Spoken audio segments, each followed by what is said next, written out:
चलिए स्टार्ट करते हैं हमारा लेक्चर। चलिए यहाँ पे हम इन्वायरमेंटल इंजीनियरिंग के बारे में हम बात करेंगे। इन्वायरमेंटल इंजीनियरिंग, ठीक है। इससे पहले हमने बहुत सारे लेक्चर यहाँ पे डाल चुके हैं, जो बहुत सारे सब्जेक्ट, वेरियस सब्जेक्ट के बारे में हैं, ठीक है। मेंस के हम यहाँ पे क्वेश्चन देख रहे हैं, जिससे मेंस के क्वेश्चन यदि आप लगाओगे तो उससे क्या होगा कि आपका प्री में बहुत ज़्यादा आपके लिए बेनिफिट हो जाएगा, ठीक है। आपकी स्पीड बढ़ी हुई रहती है। तो आप चलिए पहले तो यहाँ पे ख़त्म करते हैं जल्दी से, उसके बाद में अपन नेक्स्ट ईएससी के क्वेश्चन की तरफ बढ़ेंगे, ठीक है। चलिए यहाँ पे बात करते हैं आगे क्या बोल रहे हैं पर discuss the impact of urbanisation, ठीक है, and industrialisation on water resources, ठीक है। तो ये एक दूसरी बात है। तो ये हमारा ना क्या बोलते हैं प्री के पॉइंट ऑफ व्यू से ये वाला क्वेश्चन हमारे लिए ठीक नहीं है ना। तो इसको अपन ज़्यादा देखेंगे नहीं, आगे बढ़ते हैं। नेक्स्ट देखते हैं, यहाँ पे ये वाला क्वेश्चन चेक करो। एक क्वेश्चन सारा यहाँ पे हो गया। ये क्वेश्चन जरा चेक करना यहाँ पे, ये क्वेश्चन इंपॉर्टेंट है ना। देखो क्या बोल रहा है कि मेथड्स प्यूरिफाई वाटर प्यूरिफाई की मेथड अपने को देखना कंज्यूमर्स को भेजने से पहले, राइट। तो फिजिकल ट्रीटमेंट प्रोसेस करते अपन।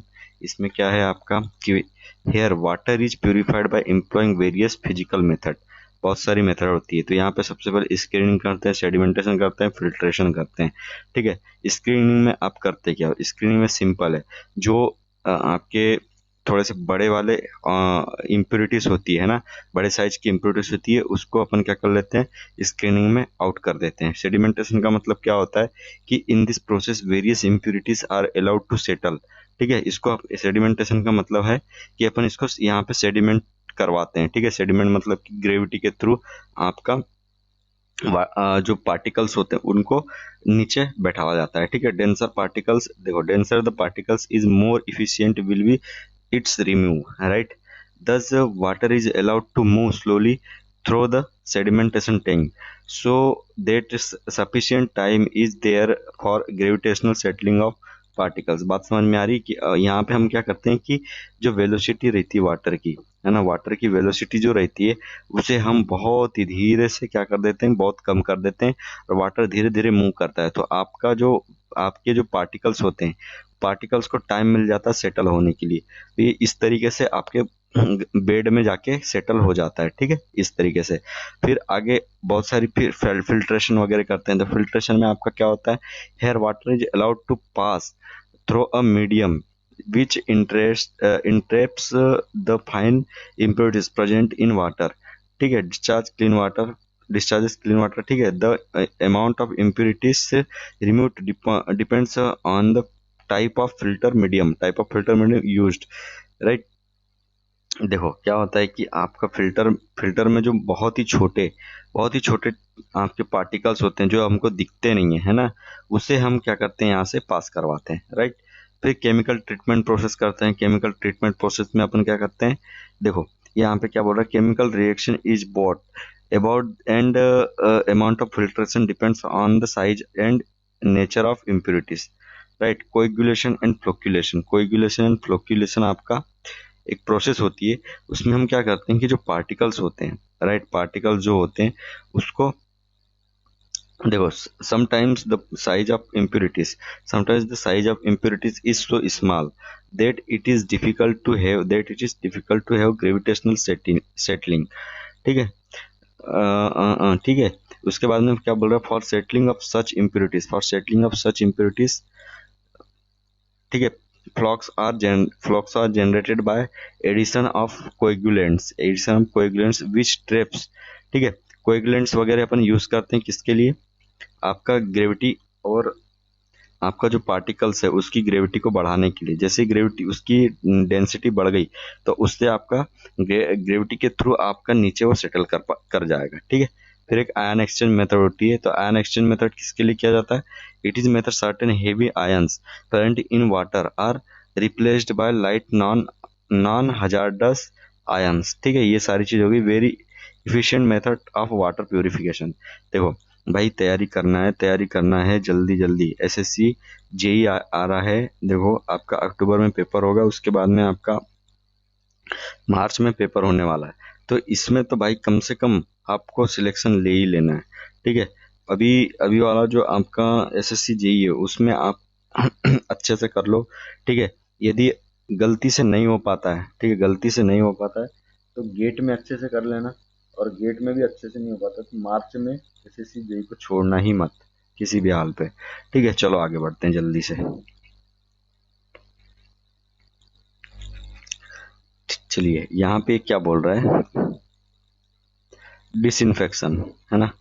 यहाँ पे डिसइंफेक्शन क्या है, डिसइंफेक्शन मतलब देखो सिंपल सिंपल सी चीज है। जो वाटर है आपका, देखो आफ्टर वाटर हैज बीन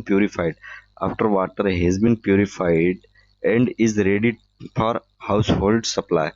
ठीक है। डिसइंफेक्शन में आपका क्या करते हो कि जो वाटर है उसको तैयार हो जाता है, मतलब सप्लाई करने के लिए तैयार हो जाता है, पर इसमें दिक्कत क्या आती है, पैथोजेनिक एंड हार्मफुल ऑर्गेनिजम्स इसमें प्रेजेंट होते हैं। ठीक है। उसको अपने को क्या करना रहता है, खत्म करना रहता है। और फिर सप्लाई करते हैं, ठीक है, वाटर को सप्लाई करते हैं। और फिर बाद में भी आपका क्या होता है कि बाद में भी ऐसा हम उसमें केमिकल ऐड कर देते हैं, जैसे क्लोरीन ऐड कर देते हैं, पोस्ट क्लोरीन जो ऐड किया जाता है, ताकि रिकंटामिनेशन यदि हो तो वहां पे ये चीज खत्म हो जाए। ठीक है। उसके बाद में देखो जो आपका डिसइंफेक्शन की मेथड कौन कौन सी होती है, वोजोनाइजेशन, अल्ट्रावायलेट ट्रीटमेंट एंड क्लोरीनेशन। ठीक है, जिसमें से क्लोरीनेशन इज बेस्ट प्रोसेस। ठीक है, चलो आगे बढ़ते हैं। बायोलॉजिकल ट्रीटमेंट प्रोसेस आपकी क्या होती है, देखो treatment of water. Biological treatment is not given as it is ensured that all the pathogenic microorganisms get killed. ठीक है, in the disinfection process itself. However, biological treatment is very important process in the treatment of sewage. समझ में आ रही बात। तो यहाँ पे हम क्या करते हैं कि जो बायोलॉजिकल ट्रीटमेंट है, आपका जो बायोलॉजिकल ट्रीटमेंट है ये अपन किस में देते हैं, आपका सीवेज में दिया जाता है। ठीक है, सीवेज में ये बायोलॉजिकल ट्रीटमेंट दिया जाता है। और यहाँ पे सिंपल सी चीज जो क्या, जो पैथोजेनिक वगैरह होते हैं उसको किल्ड कर दी, वही वही अब हमारे लिए सफिशिएंट होता है। ठीक है, चलिए आगे बढ़ते हैं। चलिए नेक्स्ट क्वेश्चन आपका यहाँ पे क्या बोल रहा है, measure to control water pollution. Measure to control water pollution को पॉल्यूशन को रोकने के लिए क्या क्या अपने मेजर्स से वो चीज कर सकते हैं। Minimising generation of waste. ठीक है, वेस्ट ये सारी चीज है। इतना हमारा ये क्या है यहाँ पे, इतना ये इम्पोर्टेंट नहीं है। आगे बढ़ते हैं। देखो, right short note on types of impurities in water in the light of domestic supply. चलिए यहाँ पे चेक कर लेते हैं अपना। चलिए यहाँ पे हम बात करते हैं कि जो इम्प्योरिटीज इन वाटर, ठीक है, in light of domestic supply.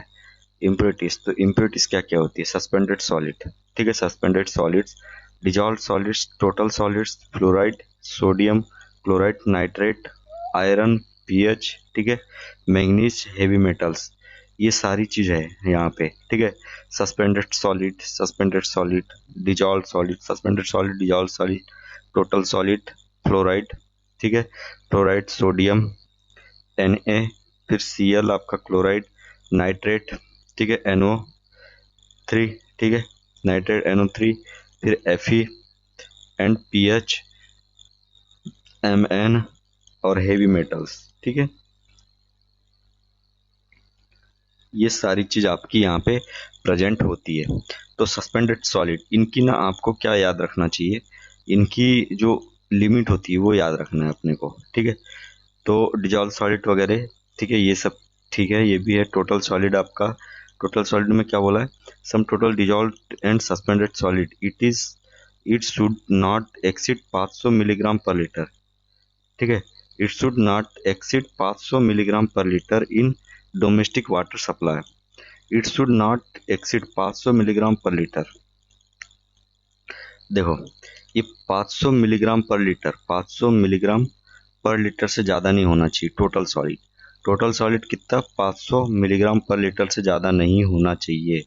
याद रखना है, total solid 500 milligram per litre से ज़्यादा नहीं होना चाहिए। ठीक है, उसके बाद में आगे चलते हैं। फ्लोराइड, फ्लोराइड आपका कितना, ये 1 मिलीग्राम से ज़्यादा नहीं होना चाहिए। ठीक है, 1 मिलीग्राम से ज़्यादा नहीं होना चाहिए, मिलीग्राम पर लीटर। ठीक है, 1 मिलीग्राम पर लीटर से ज़्यादा नहीं होना चाहिए। सोडियम, Na की प्रेजेंस आपका, देखो एक्सेसिव होने से आपका क्या होता है कि ये कोरोजन को बढ़ावा देता है। कौन? सोडियम। सोडियम कोरोजन को बढ़ावा देता है। ठीक है, कोरोजन को बढ़ावा कौन देता है? सोडियम। सोडियम कोरोजन को बढ़ावा देता है, राइट। सोडियम कोरोजन को बढ़ावा देता है।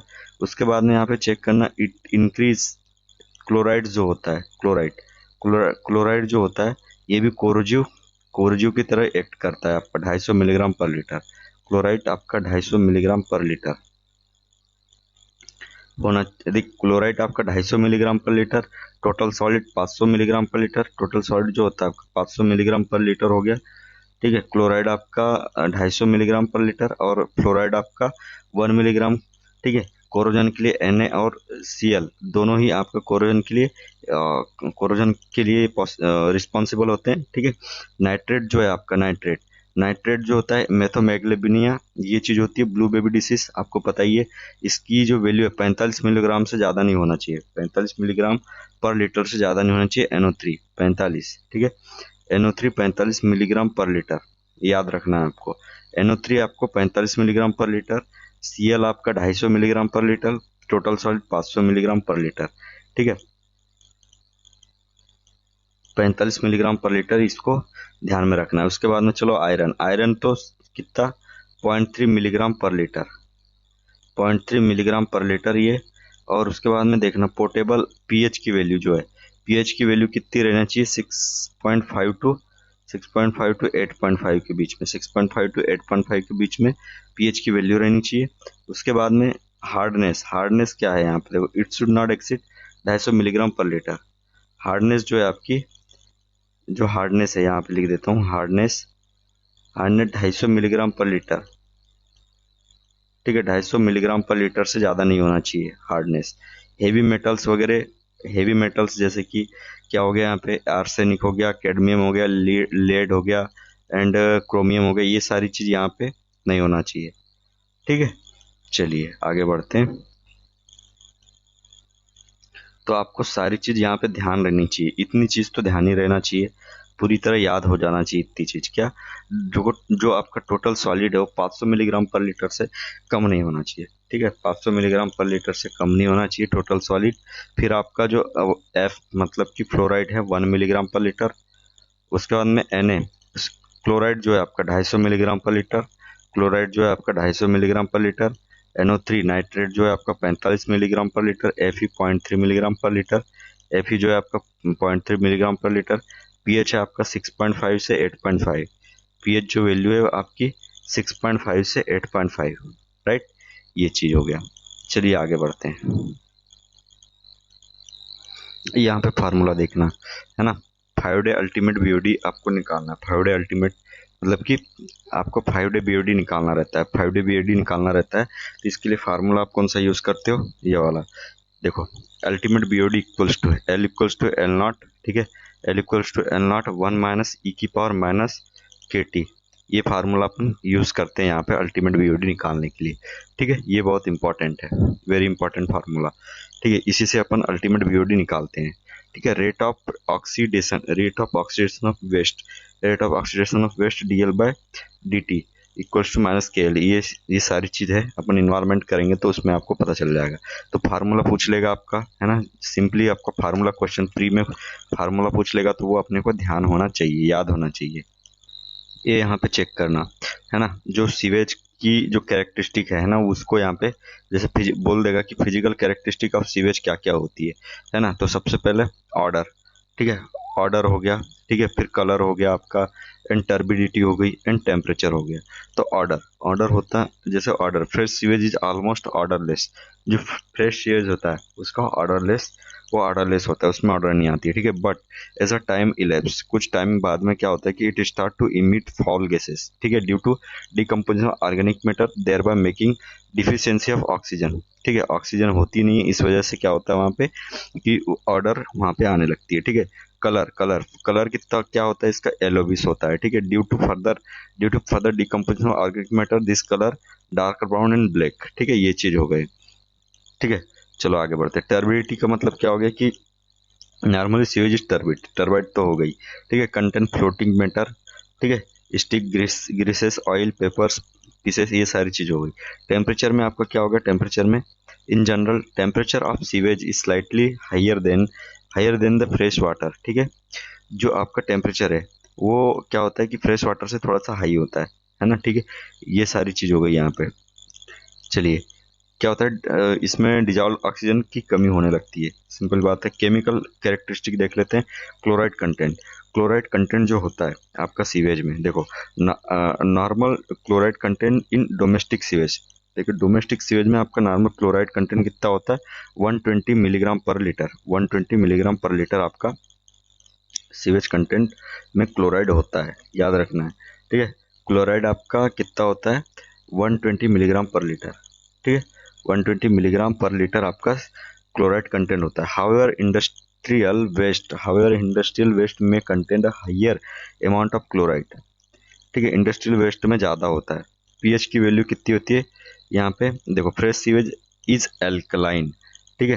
फ्रेश सीवेज जो होता है वो एल्कलाइन होता है, फ्रेश सीवेज आपका एल्कलाइन होता है। क्या होता है, जो फ्रेश सीवेज होता है आपका अल्कलाइन होता है, नेचर इन अल्कलाइन, ठीक है। फ्रेश सीवेज उसमें क्या बोलता है, it's pH is greater than 7, जो सही बात है ना, 7 से जो कम होता है वो क्या होता है, एसिडिक होता है, और 7 से जो ज़्यादा होता है वो क्या होता है, एल्कलाइन नेचर होता है, ठीक है। ये चीज़ हो गई।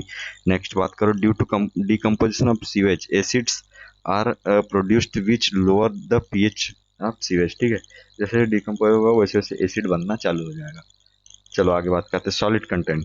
सॉलिड कंटेंट में आपका क्या हो गया, देखो solid contents the solid the solid presence in sewage may be classified as dissolved solid. Dissolved solid is suspended solids, set level solids, and collectively all these types of solids are called total solid, ठीक है। सभी को अपन बोलते हैं total solid. dissolved solid get dissolved in sewage while suspended solids float, ठीक है। Dissolve solid क्या होता है, उसी में डिजॉल्व होता है, और सस्पेंडेड सॉलिड क्या होता है, फ्लोट करता है, ठीक है। फिर आगे क्या बोल रहा है, the portion of total solid that settle out in the bottom of the vessel is called settleable solid, ठीक है। ये सारी तीन आपके पास सॉलिड होते हैं। एक तो सस्पेंडेड आपका होता है, एक तो सेटलेबल होता है, एक आपका कौन सा होता है, सस्पेंड होगा, सेटलेबल, और एक डिजॉल्व सॉलिड होता है। 3 सॉलिड आपके बेसिकली होते हैं, तो तीनों को जब जोड़ देते हैं तो वो होता है हमारा टोटल सॉलिड, ठीक है। चलिए आगे बढ़ते हैं। देखो यहाँ पे इनने बता के भी रखा है। अब देखो यहाँ पे क्या बोला है, यहाँ पे क्या क्या क्या चीज बोल के रखा है, यहाँ पे डिजॉल्व ऑक्सीजन, ठीक है। ये सारी इंपॉर्टेंट चीज है।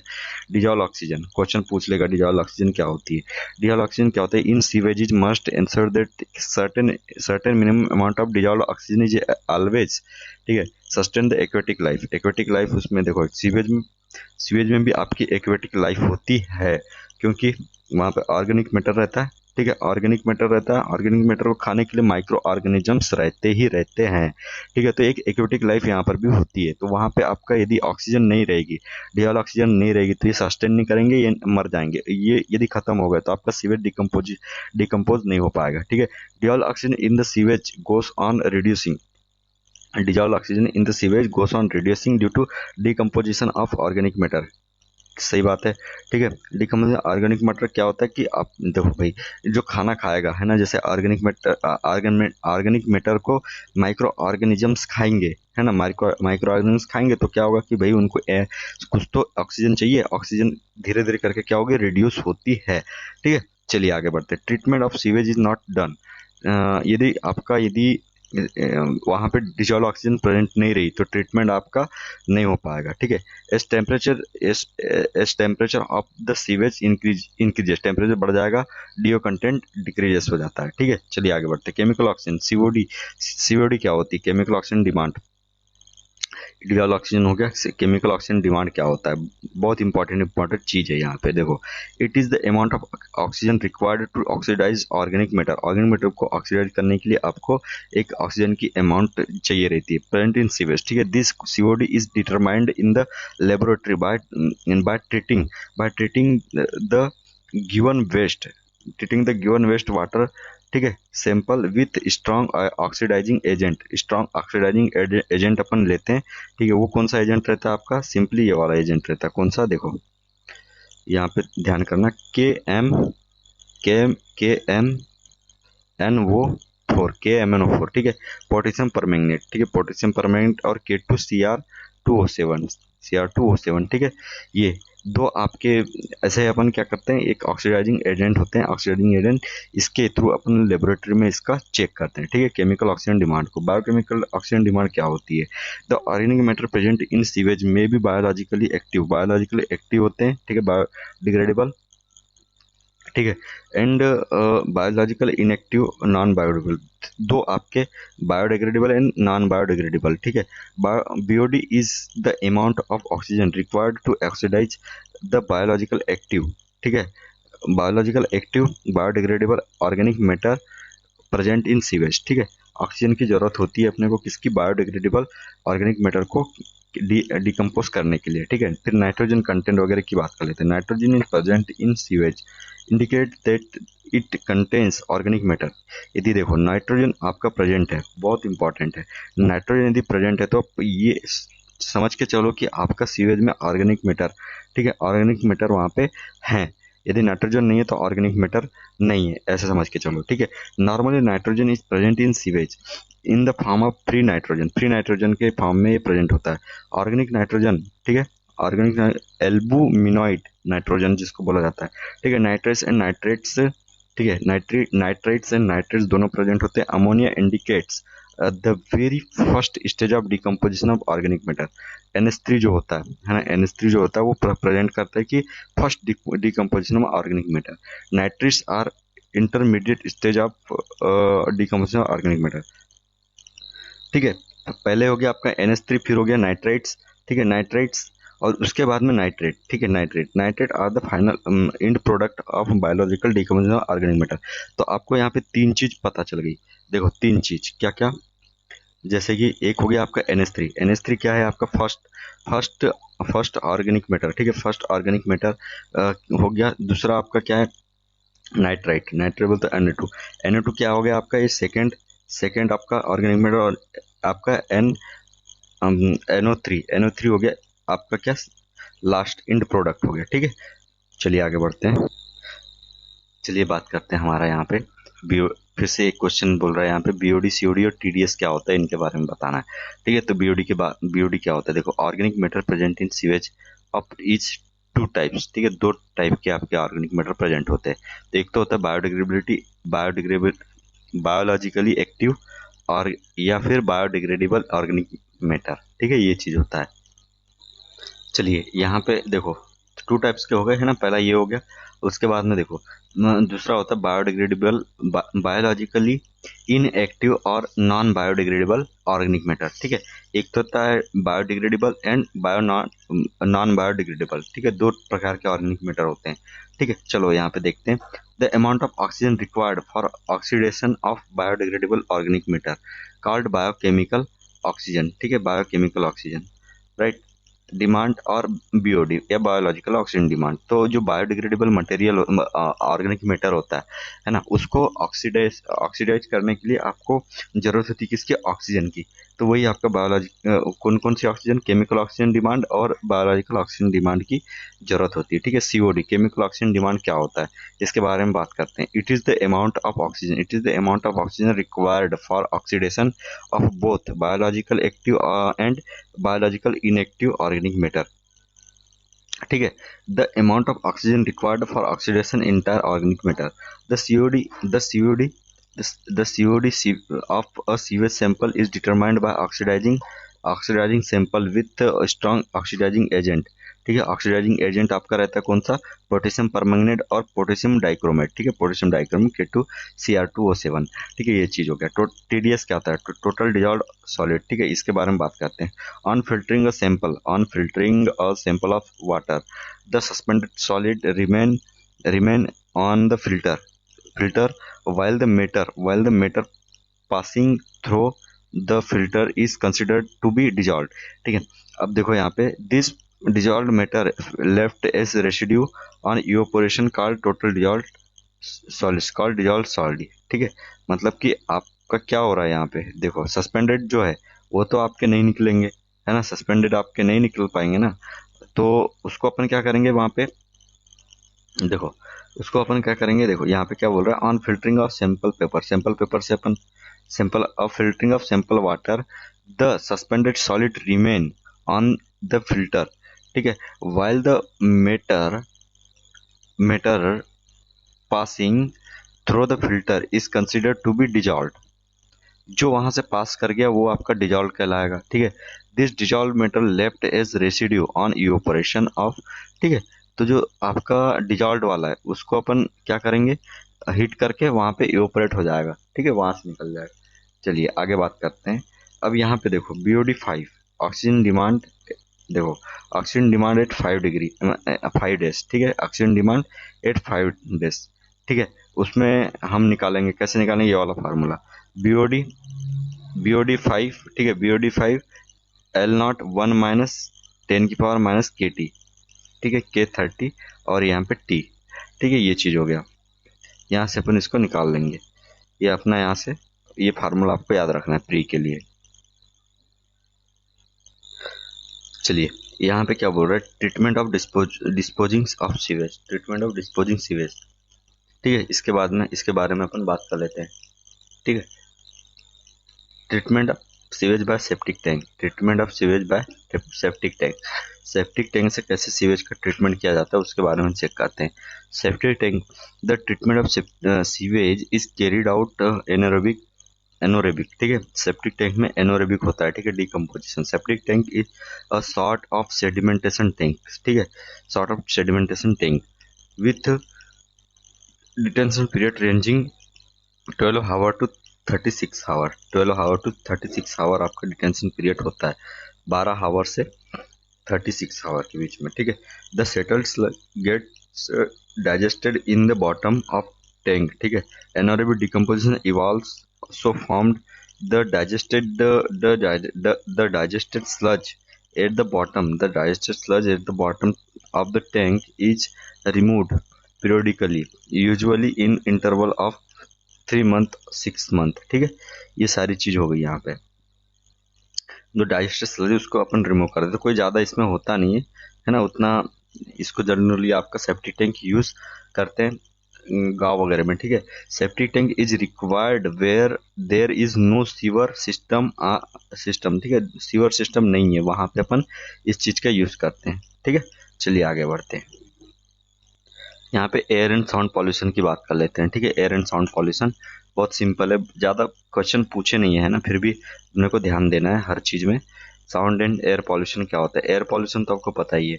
एयर पॉल्यूशन में क्या होता है, देखो जनरली अपन यहाँ पे डेफिनेशन टाइप का देख लेते हैं। Air gets contaminated, air gets contaminated when air gets contaminated such substance so that the resulting air posses life threat to humans, ठीक है, सिंपल सी बात है। फिर लिविंग ऑर्गेनिजम्स के लिए वो क्या एयर थ्रेड के काम करने चालू कर देती है, ठीक है, उसके लिए आप इसी को बोलते हैं एयर पॉल्यूशन, ठीक है। कुछ सब्सटेंसेस आपके एयर में मिल जाते हैं, उसकी वजह से एयर पॉल्यूटेंट्स हो जाता है, पॉल्यूशन हो जाता है, ठीक है। पॉल्यूशन नेचुरल एयर पॉल्यूशन क्या होता है, नेचुरल एयर पॉल्यूशन में क्या होता है, डस्ट स्टॉर्म, यदि डस्ट स्टॉर्म आपका एयर में हो रहा है तो आपका एक नेचुरल एयर पॉल्यूशन हो जाएगा, ठीक है। फिर ओल्केनोस spreading S and other toxic gases in the environment, ठीक है, ये सारी चीजें। अब मेन मेड सबसे ज्यादा मेन मेड होता है, ठीक है, emission from automobiles, emission for automobiles, gases वगैरह नहीं, गैसेस वगैरह इमिट नहीं होती है क्या, वही चीज है, emission from automobiles, industrial emissions वगैरह हो गया। फिर उसके बाद में dust originating from construction site से डस्ट उड़ती है। फिर उसके बाद में open air burning of agricultures वगैरह, ठीक है, क्लोरोफ्लोरोकार्बन वगैरह, ठीक है, बर्निंग ऑफ कोल वगैरह, ठीक है, ये सारी चीज थर्मल पावर प्लांट्स वगैरह से आपका ये सारी चीज होती है, ठीक है। Effect of air pollution, effects of air pollution, effects देखते हैं कि क्या क्या इफेक्ट होता है। सबसे पहला इफेक्ट्स देखो, सल्फर डाइऑक्साइड, सल्फर डाइऑक्साइड से क्या होता है, causes irritation, irritation when inhaled and irritation होता है, ठीक है। इरिटेशन सबसे पहली चीज, एडवर्स इफेक्ट म्यूकस मेम्ब्रेन, ठीक है। Adverse effect on mucus membrane, it increase the breathing problem, ठीक है। ब्रीदिंग रेट को बढ़ाता है, ठीक है। कॉज ऑक्सीजन डिफिशियंसी को खत्म कर देता है सल्फर डाइऑक्साइड, ठीक है। सल्फर डाइऑक्साइड से आपको पता है ना, सल्फर डाइऑक्साइड ये इससे आपका क्या क्या हो गया, ब्रीदिंग रेट, ठीक है। ब्रीदिंग को ये इफेक्ट करता है, ठीक है, सल्फर डाइऑक्साइड। फिर हाइड्रोजन सल्फाइड्स क्या होता है, H2S, ठीक है। H2S जो होता है हाइड्रोजन सल्फाइड, ये क्या करता है, smelling gas, foul smelling gas causes headache, सही बात है। हेडेक हो गया, स्लीपीनेस हो गया, ठीक है, कंजिक्यूटिव, ठीक है, ये सारी चीज हो गई। उसके बाद में देखो, higher concentration of the pollutants lead blockage of oxygen transfer in human, ठीक है। ब्लॉकेज यहाँ पे ये ब्लॉक कर देता है, ठीक है, ब्लॉक कर देता है H2S, राइट। उसके बाद में देखो, कार्बन मोनोऑक्साइड क्या होता है, it result due to incomplete combustion of coal का इनकम्प्लीट कंबसन यदि हुआ तो आपका कार्बन मोनोऑक्साइड होता है, ठीक है। फिर इसका क्या होता है, इट रिप्लेस ऑक्सीजन, ये ऑक्सीजन को रिप्लेस कर देता है हीमोग्लोबिन्स, ठीक है। Oxygen replace in haemoglobins and forms carboxy haemoglobin, ठीक है। और फिर क्या बोलता है, and human tissues gets divide of oxygen, ठीक है। ये सारी चीज, कार्बन मोनोऑक्साइड क्या बना लेता है आपको, कार्बोक्सी हेमोग्लोबिन, ये बहुत ज्यादा खतरनाक होती है, ठीक है। लीड टू डेथ, सीधे डेथ हो जाती है इसमें, ठीक है, सीधे डेथ हो जाती है। Carbon monoxide very very dangerous, ठीक है, और जो कि बढ़ते ही जा रही है। ऑक्साइड ऑफ नाइट्रोजन में हम बात करें तो N2O, जैसे कि the area total 5 oxides of the nitrogens, जैसे N2O, NO, NO2, NO3, N2O5, ये सारी चीज जो हो गया। Only the NO and NO2 are injurious, ठीक है, बहुत ज्यादा हेल्थ, ह्यूमन हेल्थ बहुत ज्यादा ये खतरनाक होते हैं NO एंड NO2, ठीक है। This cause nasal and eye irritation, nasal मतलब कि नाक वगैरह की प्रॉब्लम को ये प्रॉब्लम बढ़ाता है, ठीक है।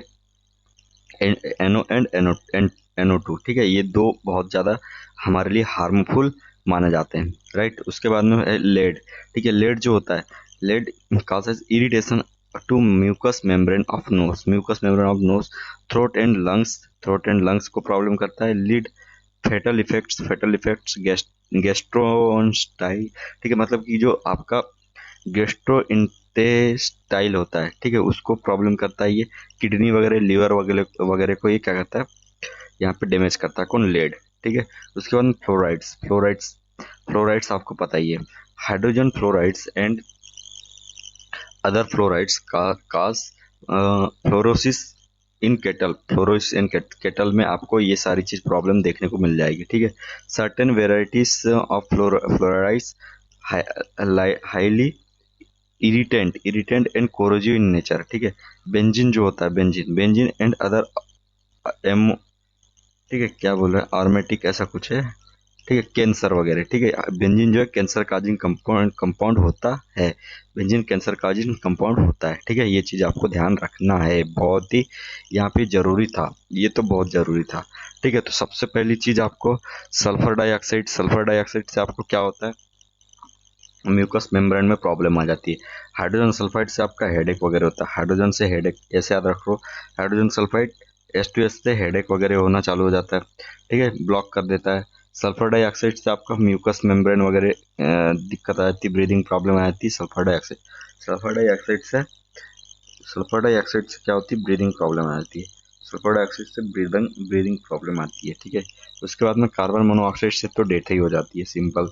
ऑक्साइड ऑफ नाइट्रोजन से होता क्या है कि ये नाइट्रोजन वगैरह जो है आपका, ये रेस्पिरेटरी डिसऑर्डर, ठीक है, रेस्पिरेटरी डिसऑर्डर करता है, ठीक है। NO एंड NO2 क्या करता है, ये नो टू, ठीक है, ये करता है आपका डिस्पिरेटरी, ठीक है, रेस्पिरेटरी सिस्टम को खराब करता है। लेड आपका क्या करता है, नोज वगैरह को ब्लॉक करता है।